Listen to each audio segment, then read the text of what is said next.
হয় ধরেন কাবায়, আরাফার মাঠে। এখন আমি যদি এখানে একটা হজ করার জায়গা খুলে সবাইকে এখানে হজ করে, হজ কি হবে? কথা বুঝতে পারছেন কি?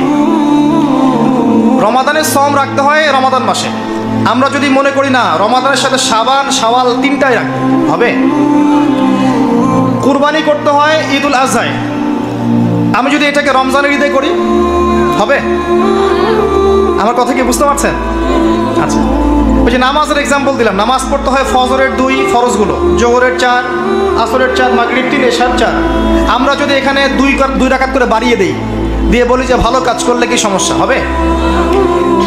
মূল কথা হচ্ছে যে ইবাদতটা যখন যে জায়গায় যেভাবে নবী সাল্লাল্লাহু আলাইহি ওয়াসাল্লাম করেছেন হুবাহু সেভাবে করার নামই হচ্ছে সুন্নাহ। এটাই হলো সুন্নাহ। এর বাইরে গেলে কি হয়ে যাবে?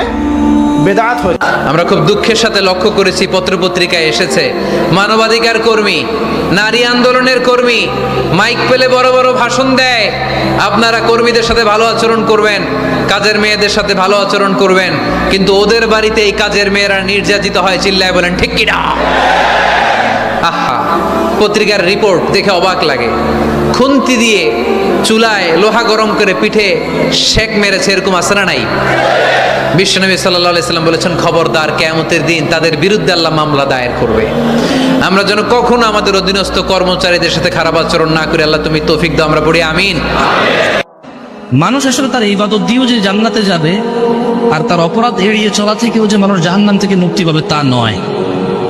মানুষকে আল্লাহ ক্ষমা করলেই মানুষ জান্নাত পাবে, মানুষকে আল্লাহ দয়া করলেই মানুষ জান্নাত পাবে। সম্মানিত উপস্থিতি, খুলনা আমার পূর্ব পরিচিত একটি শহর।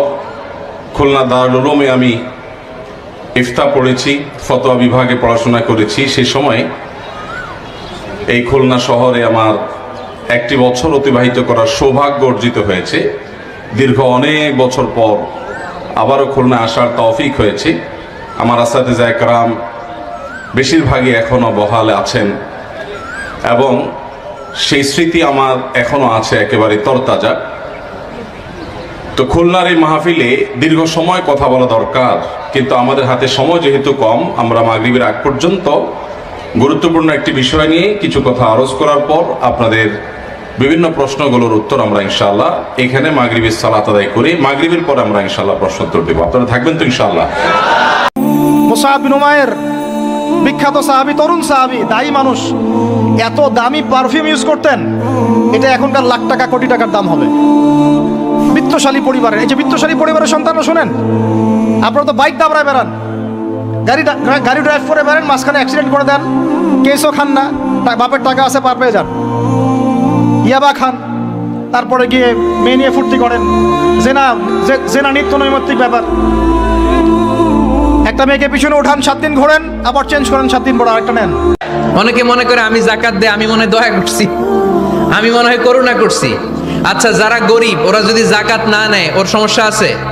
নিমু না যাকাত, কিন্তু আমি যদি বলি দিমু না, আমার খবর আছে না নাই? আমার জন্য দেয়া ফরজ, ওর জন্য নেয়া ফরজ না।